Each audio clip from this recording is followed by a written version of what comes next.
Greetings everyone.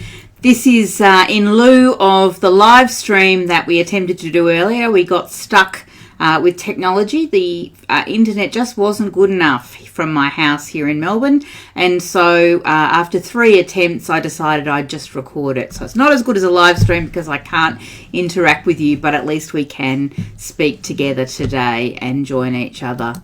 This background that you can see here is where I live in Melbourne. It's just about 100 metres down from my house, and it's called the Mullum Creek. And the Mullum Creek is part of the lands of the Wurundjeri people of the Kulin Nation. And in Australia, when we start any meeting of any kind, whether it's a gathering, a church service, or a meeting, or a gathering, or a concert, or all sorts of things, we will always acknowledge the Indigenous people of the area. If there's Indigenous people of that particular tribe present, they will welcome us to country, but those of us who are not Indigenous just acknowledge the country we're on. So I'm going to begin today on my lands here, the Wurundjeri lands of the Kulin Nation, on the Mullum Creek in Mitcham. I acknowledge the Wurundjeri people of the Kulin Nation who have cared for the land where I live since time immemorial. I acknowledge that the sovereignty of this land was never ceded. I acknowledge their elders, past, present and emerging. And I resolve to work wherever I can for reconciliation between First Peoples and Second Peoples in this land now called Australia. So Australians will all be aware of what land they live on. And if we were still live, I would ask them to share that in the chat. Australia is a vast country with wide and varied landscapes and climates. We have rainforests, we have desert, we have seascapes, we have mountains, snow, we have everything else in between. And while it's a country of great beauty, our land is a very dangerous place to live, where summer can see one part of the country ravaged by bushfire and another part by dangerous flooding. And so it's therefore not surprising that our concern for the climate emergency is strong. And our churches have been working really hard on developing our understanding of issues of climate and care for the environment. And we understand that these can't be separated from our understanding of our relationships with our Indigenous brothers and sisters and their knowledge and relationship and love for this land. Country is the word that Indigenous people use to speak of the relationship they have with the land of their ancestors, and this relationship with the land of their ancestors is the fundamental basis of life for Australian Indigenous people. Although they cared for the land for millennia, we Second Peoples who arrived as colonisers have done much to damage this country. And so our relationships with our Indigenous brothers and sisters have also been damaged too. And so we have complex issues in this country and painful ones that we are only beginning to wrestle with. There was a commission in Melbourne that's been going on for the last little while, but last week they had the conversation with the churches, and the moderator of the Victorian Uniting Church and the Catholic Archbishop and one of the Melbourne bishops were there too, and they were talking about how we've responded to First Nations people in this country. The Uniting Church has begun acknowledging this, particularly in the preamble to the Constitution of the Uniting Church, which was changed a number of years ago now. And I'll read to you from this Constitution. Through this land, God has nurtured and sustained the First Peoples of this country, the Aboriginal and Islander peoples, who continue to understand themselves to be the traditional owners and custodians, meaning sovereign in the land of First Peoples, of these lands and waters since time immemorial. And so we acknowledge that God was in this place long before white people were here, and that Indigenous people had relationships with God through the land long before our arrival. Through this land, God has nurtured and sustained the First Peoples of this country, the Aboriginal and Islander peoples, who continue to understand themselves to be the traditional custodians of the land. Not only our Indigenous people are custodians, but they are the holders of the local creation stories, which show that its country is more than just a dwelling place for human beings. One Indigenous scholar, the Reverend Dr. Gary Deverill, a Trawulaway man from Tasmania and good friend, says this: Australia is also the place in which the Creator ancestors live and continue to speak and guide through river, mountain, sea, and myriad animals and plants. The land is therefore something of a sacred text for Indigenous peoples. Properly read and understood, our land and country shows us who we are and what we are to do in this world. So I'd like to share with you now, normally what we do at the start of a live stream is we light a candle. I have my candle here. It's a bit difficult for you to see, but I'm going to light it, and that reminds us, doesn't it, always, that God is with us. Christ is the light of the world that never goes out, and that light remains with us in the darkness, and it cannot be extinguished. So my candle's going to sit, if I put it there, no, you can't see it. I'm just going to place it here. You just have to know that it's lit and to my side, even though you can't see it. So there is a very important Australian Indigenous scholar called Miriam Rose Ungamar Bowman, and Miriam is the 2021 Senior Australian of the Year. She is a renowned Australian artist and Aboriginal educator who is dedicated to creating bright and fulfilling futures for Aboriginal children and young people. She was the first fully qualified Aboriginal teacher in the Northern Territory, and she is a founder of the Miriam Rose Foundation. She speaks 5 local languages alongside English. And one of the ideas that she has gifted the whole country with is this idea of dadiri listening. Dadiri in her local language means deep listening. And it is listening with your whole body, with your ears, with your eyes, with your soul, with your heart, with your feet, with your whole person. And we're going to use that. Normally we do a deep listening, heart language listening to a psalm or something like that when we gather together as Messy Church. But I'm going to invite us today to do this whole embodied listening process that Dr. Miriam invites us into, dadiri listening. I will post in the video to this when it goes back up on Facebook, a link to the Miriam Rose Foundation, and there's a really interesting 2 or 3 page long PDF that you can download, which has a reflection on dadiri listening, and that's a really good thing to have a go at doing. And also the clip that I'm about to show you now, which introduces dadiri listening, which you'll find on YouTube. Here is Dr. Miriam.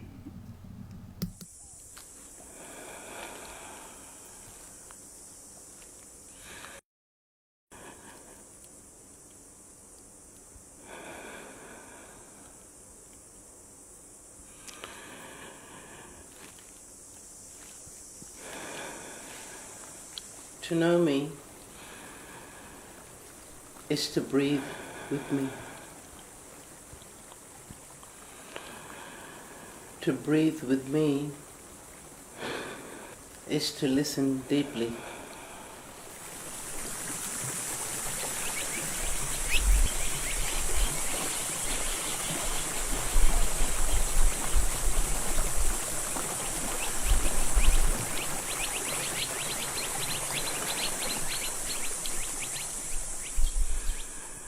To listen deeply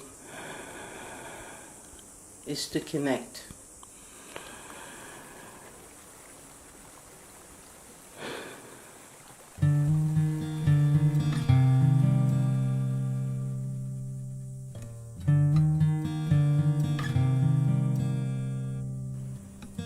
It's a sound, the sound of deep calling to deep.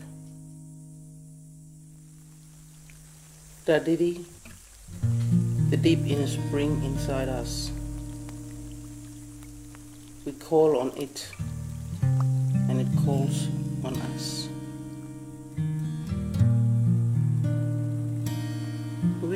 people, we cannot hurry the river. We need to move with the current and understand its ways.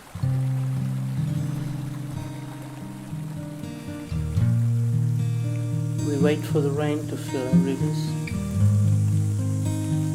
and water our thirsty earth.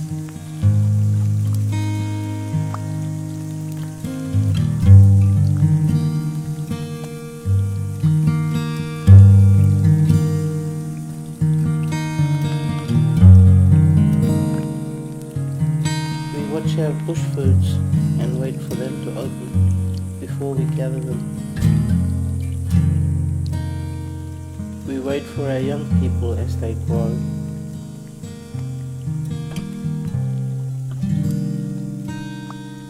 The time for rebirth is now. If our culture is alive and strong and respected, it will grow. It will not die, and our spirit will not die. I believe that the spirit of Dadidi that we have to offer will blossom and grow. Not just within ourselves, but in our whole nation.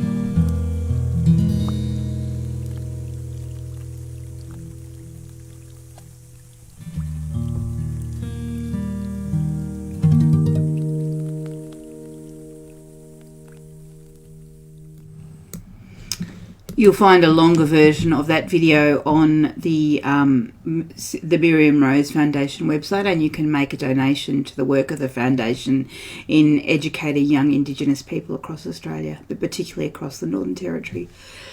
Excuse me. Now I'm going to read for you Psalm 104, and I encourage you to try that deep listening with your heart, with your soul, with your body, connected to country, connected to land.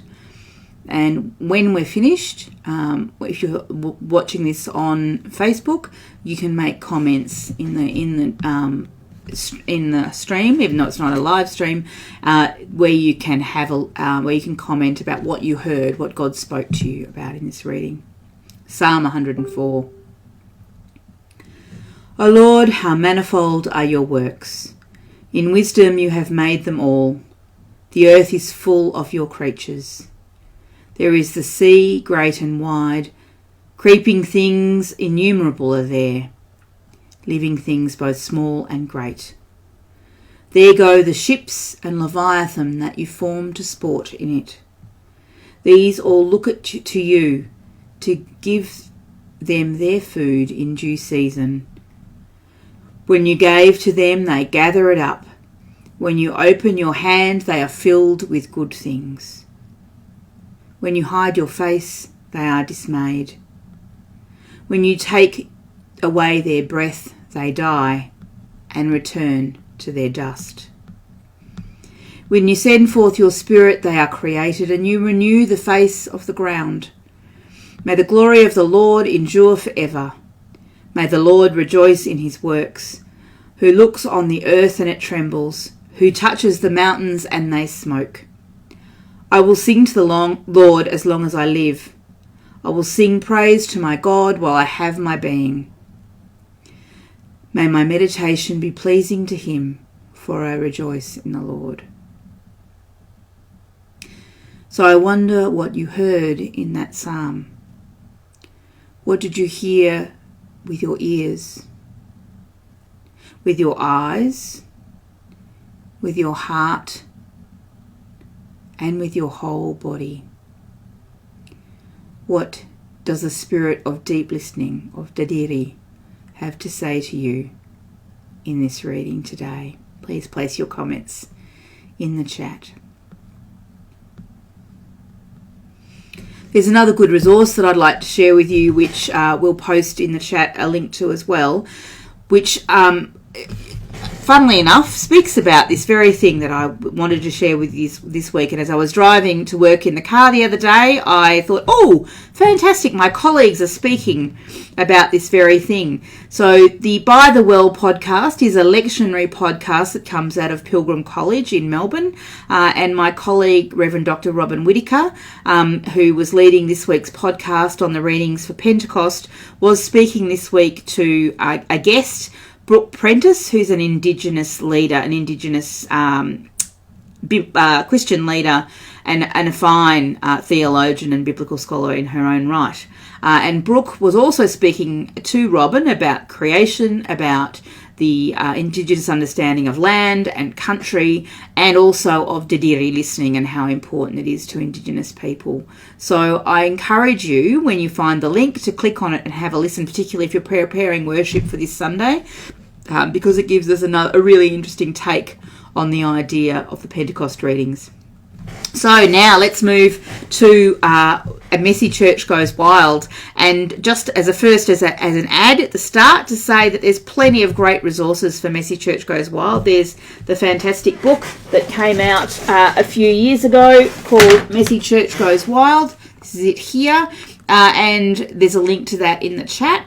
There's also the Messy Adventures that you will also find if you go online, and you can actually download them as a PDF, and you can download videos that go with them on YouTube, but you can also download it as a book or buy it as a hard copy, book with pages just like this one as well. I also said to the folks in the UK that I'd mention the Green Church Awards in the UK, which are happening at the moment, which they have two objectives: to celebrate the remarkable efforts made in recent years by individuals and congregations to offset the damage being done to the earth, and to set good examples to others who might be inspired to follow suit. All the information that you need and what all the categories are and what the prizes are, you'll find on the website, which is in the link that I've given you. BRF is sponsoring this. The deadline for entries is the 30th of June 2024, and details of shortlisted entries will be published in the Church Times during the summer. So I encourage all of you watching and listening in the UK to get involved and join in. We've just had the lovely Dave Gregory here for a weekend with us. He spent a weekend in Perth with Greg Ross, who many of you will know, and then he came over and joined us in Melbourne, and he's now off with Jocelyn and Alex in New Zealand, having a lovely time. Dave, and it was interesting to listen to Dave because I realised that his thinking and my thinking have changed a lot in very similar ways, even though we're on different continents and don't speak to each other often. And it's changed in that we are using things like messy science and what we do out in the wild in a more creative way. We're not trying to do that lockstep, trying to say, oh, this is the Bible reading, let's kind of somehow make something crafty that's going to sit with that. But we're actually trying to use things to get people to engage with wondering questions and imagining their own understanding. So Dave used this example, which many of you will have seen before. This is a wave maker, and it's just a bottle, as you can see, and it's got vegetable oil in the top and blue food-coloured water in the bottom, and so it looks like a wave as you put it up and down. Dave said he used this in a Baptist President's Conference Assembly meeting and had a whole lot of very important, quite elderly Baptists in the UK all spending time praying with one of these and quite mesmerised by it.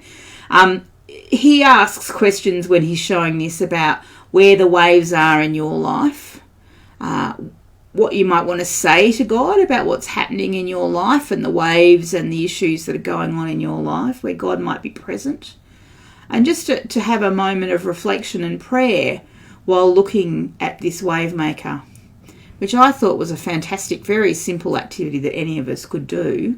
But I really appreciated the way his thinking has changed, and likewise the way my thinking has changed too. And probably if we gathered together, we'd find that a lot of us are doing these things quite differently now. It's worth having some think and time to explore how our understanding of what we're doing in Messy Church has changed.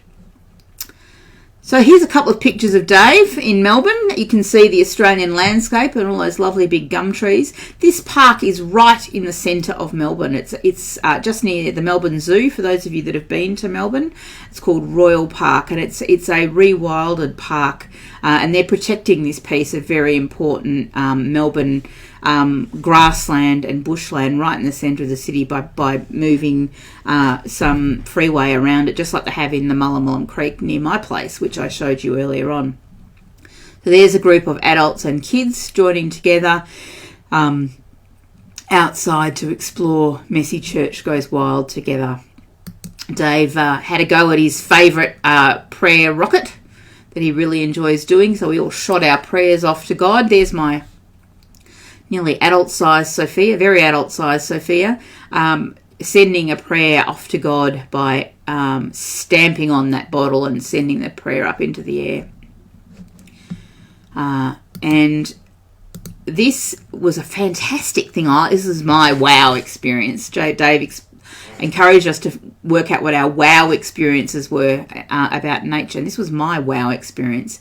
He gave us each these little attachments that go onto the side of our phone, kind of over the top of the camera thing, which is like an extra lens, and it was a microscope lens. So this was me looking really closely at the leaf on a tree, and you can see that the leaf down the bottom's been chewed. You can see the edge of the leaf. This leaf's, about that kind of length. It's not a very big leaf. And you can see the little gall wasps and gall on there, and you can see where the little wasps have burrowed out and escaped.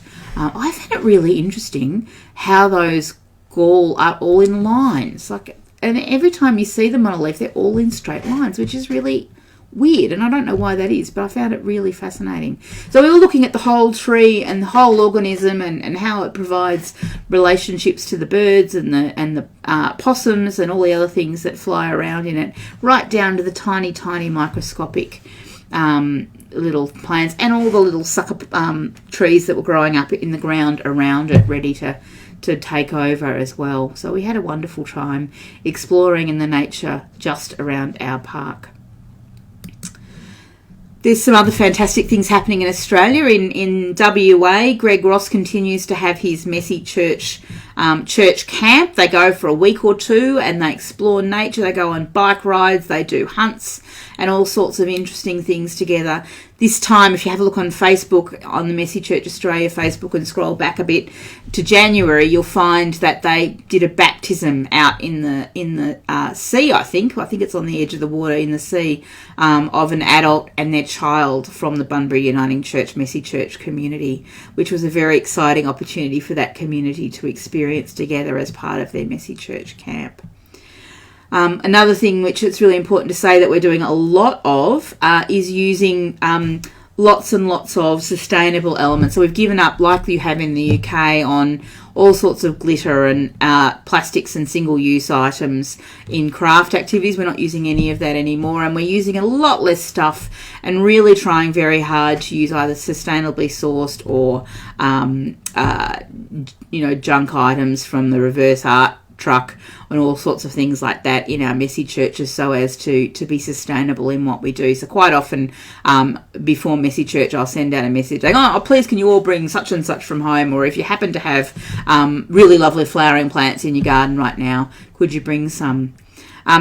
You'll know from things I've said before that I'm really keen to encourage activities that explore all sorts of parts of our, not just the right answer to the question, the Jesus answer. This particular picture came from a Messy Church event where we were exploring the idea of feelings and emotions, and the flowers and piece of bark there has come from somebody's house, from their garden, and when we explored together how we might feel about whatever the story was we were doing on that particular day, that was somebody's photo painting that they did their image using the art materials out of the garden in their house that we did. So lots of that sort of thing, really trying to be really careful about how we what we use, and not wasting, not damaging the environment further by putting plastics and things back in as a result of our engagement in Messy Church.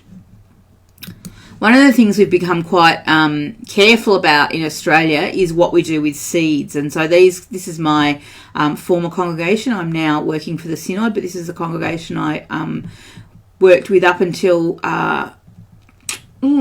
February, and you can see there in the hands of the kids that they've got seed bombs. So we were making seed bombs. In Australia, we wouldn't do that now with anything other than Indigenous Australian plants. We would be really careful about what we put in seed bombs. I'm not sure what you guys in the UK or Canada or America are doing with this, but we're being really careful not to put non-Indigenous plant species out there.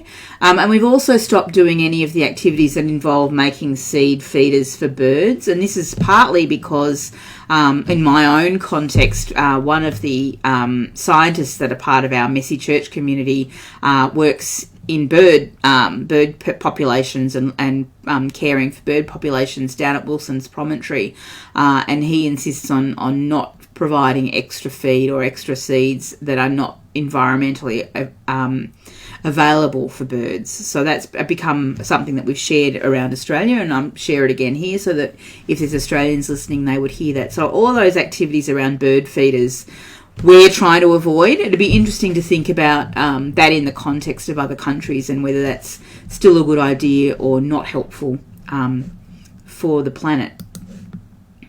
The other thing that we're doing a lot of is things like getting involved in social justice projects like cleaning up the local park. In our congregation, we did a Make a Difference project, and we went out and did some cleaning up, and that was our worship on a particular day. There's a long-term project in Australia called Clean Up Australia Day, which has been going since the 1970s, and so this is something that Australians are really quite used to going out and doing. In the Uniting Church context, particularly beyond Messy Church, there's a number of places that are picking up not just Messy Church Goes Wild, but how to do intergenerational gatherings of people on a Sunday, picking up the concept of going outdoors and using creative ways of interacting both with the biblical text and their faith and their prayer. And one example of this is the Salar Church community in Endeavour Hills in Melbourne, who go out for a walk and explore their faith and the reading of the Bible and how that connects with their lives during their walk. Just recently, my colleague Kelly and I were in Tasmania and talking to communities down there who are also thinking about this idea about taking their church out for a walk, going, for an hour or so, taking a picnic, and doing some Bible engagement out in the wild, and then walking back. So rather than just gathering close, maybe going somewhere a bit further into the bush or on a walking trail. In Tasmania, there's plenty of wonderful places where that's possible, and so that's something that they're exploring with. So I look forward to seeing how those things continue to flourish, and maybe those are some things that might feed back into our practice with Messy Church Goes Wild in Australia and around the world. I'm going to leave you with a benediction, and this comes from the National Assembly of the Uniting Church and was part of the Lenten series of reflections. But I really love this one. On our hearts, our blessing for today is on our hearts and on our homes, the blessing of God. In our coming and our going, the peace of God. In our life and in our believing, the love of God. At our end and our beginning, the embrace of God, to welcome us and bring us home. Amen. So that's where we're going to leave it tonight. Thank you for joining me. I'm sorry that we've had to do this in this recorded way rather than our normal live stream, but I really hope you will add comments in the chat so that I can still feel like I had some sort of engagement with you directly rather than just over video. I wish you well in your engagement with the environment and with helping to make this planet a better and safer place for all God's creation. See you next time. Bye.